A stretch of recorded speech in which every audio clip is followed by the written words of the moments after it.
all for coming in, and hopefully you guys have had a great few days from what I hear, and it's been useful and has sparked the juices of creativity for each of you. We're going to talk a little bit about innovation and how innate creativity of people can be actually enhanced, engaged, and actually people can be empowered to translate that into growth for their organizations and evolving their own business models.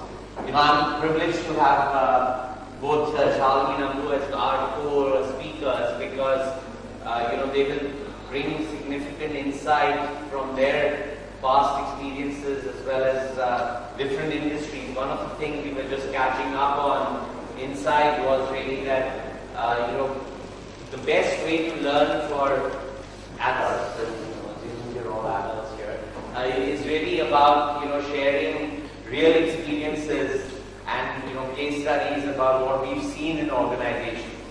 But the bigger learning is also about really exchange of ideas between yourselves and ourselves. The reason that at least I attend these events is because I take away much more than I can share. So I look forward to the exchange of ideas and thoughts with you. What we thought we'd do is we'd share some initial thoughts and share some stories from where we come from, and then we'll open it up for a more open any questions that some of our comments may bring to your mind, or if there are any areas that you specifically want to dig deeper into, we can talk about that as well. Does that sound good? Yeah. Let me sort of frame what we're going to sort of discuss today. The biggest issue, the biggest driver for people as they join organizations today is to sort of make sure that they continue to do cutting edge work, they continue to remain employable, they continue to contribute to an organization's growth. Because I think the cycle of understanding that if an organization grows and I stay employable and I continue to learn new skills, I will continue to have opportunities for growth myself. So it becomes very important to see that what really brings that linkage to come together, what brings growth for organizations, what brings new business. The way you do business, you can call it new business models, you can call it new services. How do you continue to create those and innovate those so that you can provide that growth and that line of sight for an individual, saying that because we are evolving and continuing to practice new things, that our organization will grow and offer you an experience where you can grow as well. I'll tell you a little story about the place of work that I am at today.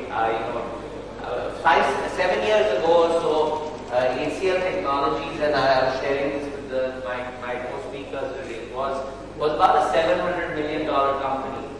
It was very well known because HCL has been in the industry, was one of the early pioneers in the IT industry, but clearly somewhere along the way in our history, our focus on things like engineering services in which we were pioneers, had kept us away from really maximizing the opportunities around the services industry, the whole Y2K buzz that created a whole different momentum for other peers in the industry. So we were clearly in a different place 6, 7 years ago than we are. Shiv at that time was the founder. One very good thing, one of the many things he's good at is identifying the right person as to who can help him address a challenge when he sees one. So he had appointed a new CEO at that point of time, and many of you may have heard of Vineet Nair, who came in as a CEO at that time. And as Vineet sort of spent time getting to know the broader organization, he had been part of one of the business units of HCL, as he got to start seeing the other parts of the organization. I think 2-3 three things became very clear, which we synthesized, which has come to be known as, employee first, customer second, a management model that, clearly was distinctive for our industry, for our country, at that point of time. And it was a little different because, it created significant clarity as to what an employee needs to do as they move forward. And that clarity really talked about 2 or 3 things. The fundamental premise that he used to transform HCL to today being about close to a $5 billion company over the last 7-8 years, having seen significant growth over this period, both in profitability as well as revenue. The big key idea was that the people who add value or who enhance what we call the value zone between the customer and the company is the employee. And if we put that employee first, we can continue to expand that value zone. And if the client continues to see more and more value from the employee, he will continue to appreciate what HCL brings to him or her. So that was a very clear view. As you unpeel that onion and say, so how does that happen? The question about what is the role of innovation kicks in very simply. If you look, the first thing which we talked about was making sure that there is a very clear honesty in the organization about what is good, what is bad. What HCL now started calling mirror, which is really about showing a mirror to people and saying, this is what we are good at, and this is what we are not so good at. And the role that we found that learning has to play as a function was critical. Because many of these sessions which were run with clients, which were run with employees, really were facilitated by learning professionals to be able to bring a group of people into the room and say what is working for us, what is not working for us. They're difficult conversations. A pioneer in the industry, a company which many employees have been average years of service 15 to 20 years, are being told that what you've been doing in the past will not take you any further. Actually, we're very clear it will not take you further. And this is what is going on outside in the world, and this is what you need to do to change. The people in the center of that conversation were learning professionals. I'm sure many of you are learning professionals. Show of hands, how many are in that function? I mean, you have been many times in the middle of those difficult conversations of actually serving as a mirror back to leaders and back to people. That puts learning as a profession in a very different place. It's not about transferring skill, but it's about making it very clear as to what needs to change, why it needs to change, not what needs to change, more about why it needs to change. The second thing that started happening through the organization, where we found learning playing a very critical role in actually driving some of the creativity and innovation that we wanted to tap from employees, both inside as well as with the work that they do with clients, was something which the second tenet which EFCS talks about is about creating an environment of transparency, and that transparency builds the kind of trust that was needed. And the stewards of building trust in the organization really is about changing mindset and skill set. And the best people who can do that really are people who enable and facilitate learning in organizations. And they played an active role, that function played an active role in creating an environment where the mindset changed to create a much more transparent view of what were our results, what were we planning to do, what were we, and trying to make sure people knew that there was a new level of honesty about where the company wanted to get. The third area that EFCS belief system sort of propounds is really something we call inverting the pyramid. And that was really about ensuring that all functions were focused, all managers really were focused on making the employee successful when he goes and works with clients.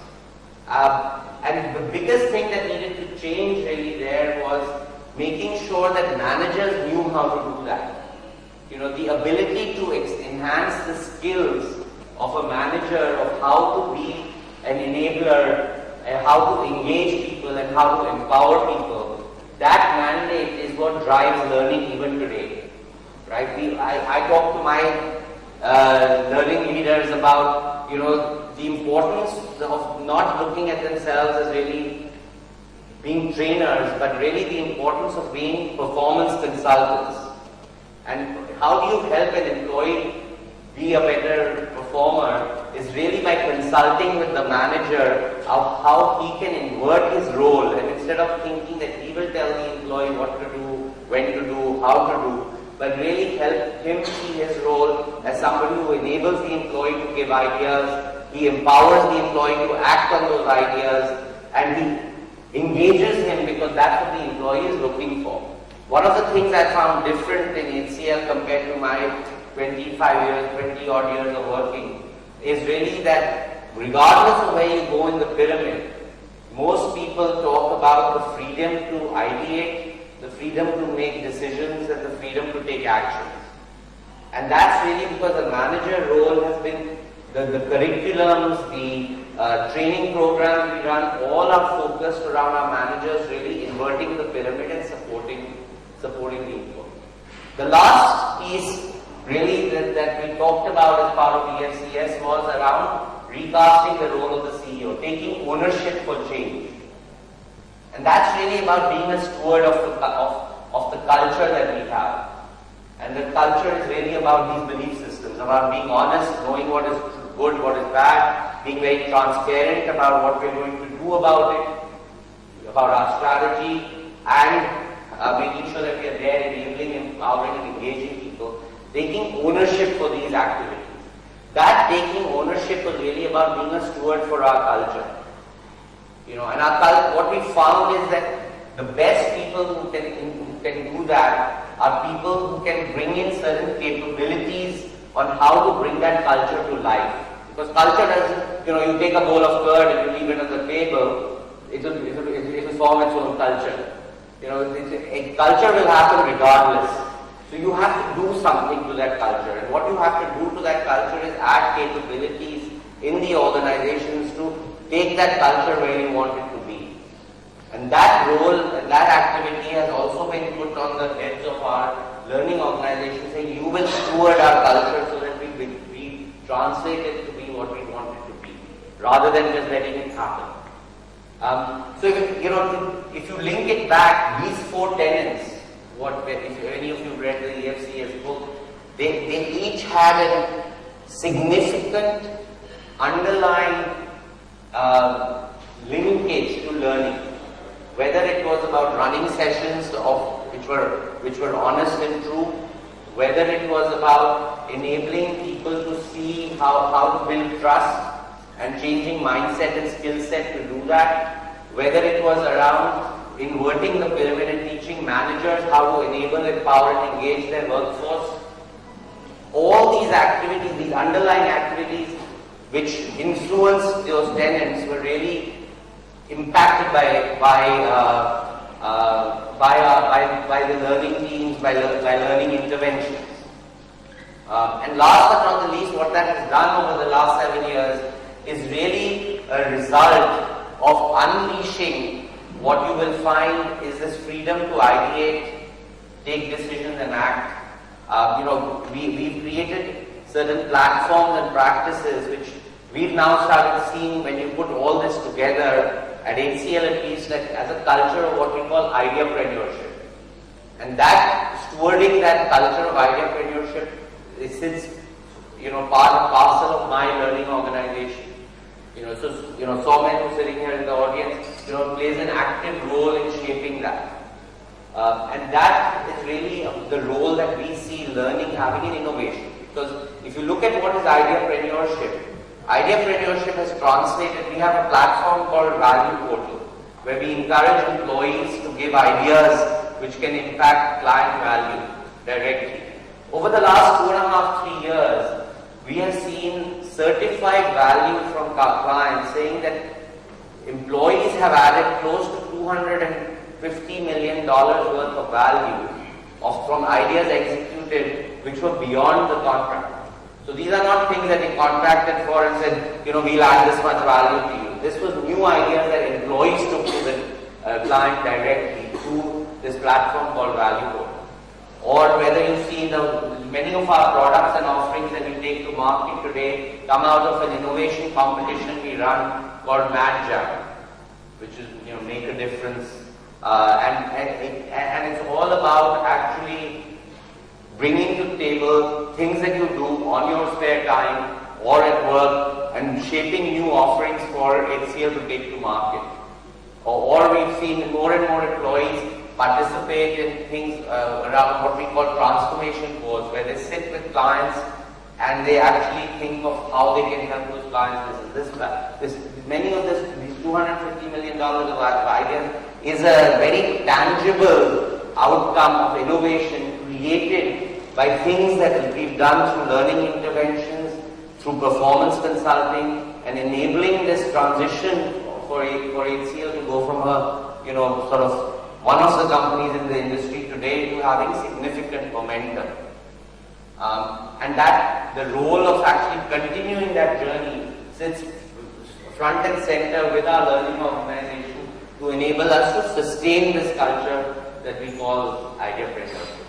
So for us, this topic of role of innovation and in learning, or role of learning in innovation and new business model, it's something that we talk and breathe and speak all the time, because our company would not have grown over the last 7 years if we had not innovated and tapped our culture and our people to unleash their creativity in a more targeted fashion to help the company grow. And the role that really helped is teaching employees how to change their mindset, how to change their skill sets to do some of the things that I described. So, I'm looking forward to hear other stories as well, because I believe there are certain key elements in a culture, whether it is around beliefs, whether it is around behaviors, whether it is around practices and platforms, whether it is around outcomes. When you put all that together, that makes a culture. And that culture needs to be owned, stewarded, shepherded, and actually you need to keep learning accountable to help people change their mindset and skill set as they operate successfully in that culture. So I'm sure there are other ways of looking at the same topic, but many of these elements I'm sure you will find familiarity with in your own experiences, and I'm sure some of it will come out in some of our other conversations. So I look forward to the rest of the dialogue. Thank you for your